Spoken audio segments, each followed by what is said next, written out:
What about the fertility doctor on Netflix that used his own sample, fathered like 28 kids, and only came out when someone took a 23andMe test? That would be him, Dr. Donald Klein. During the 1970s and the 1980s, Dr. Klein used his own semen sample to inseminate dozens of women without their knowledge or consent. It was ultimately discovered because this woman, Jacoba Ballard, in 2015 took an at-home DNA test. She matched with 7 half-siblings. She did a bunch of her own research, and it didn't take long for her to realize that all of these people's mothers received an insemination from the same doctor, Dr. Donald Klein. They kept on discovering more siblings.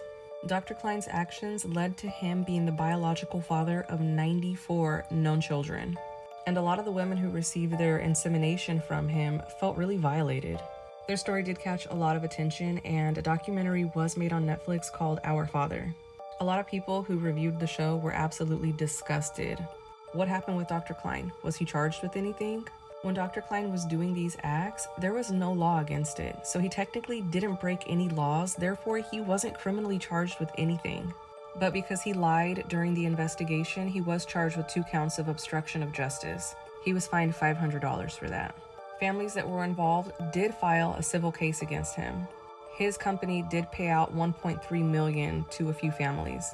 And the crazy thing is, because there was no law against this during the time, it was basically an insurance policy. And all insurance policies have a cap or a limit on how much money people can be paid out. So even if these people wanted to sue for millions of dollars, they wouldn't have been able to.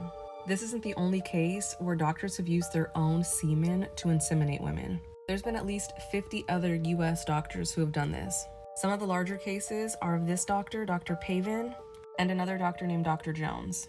And it's not just the doctors, it's the employees. This man allegedly used his own sample, and he was just one of the clinic workers. Why would anybody do this? According to Dr. Klein, he just wanted to help these women have a baby.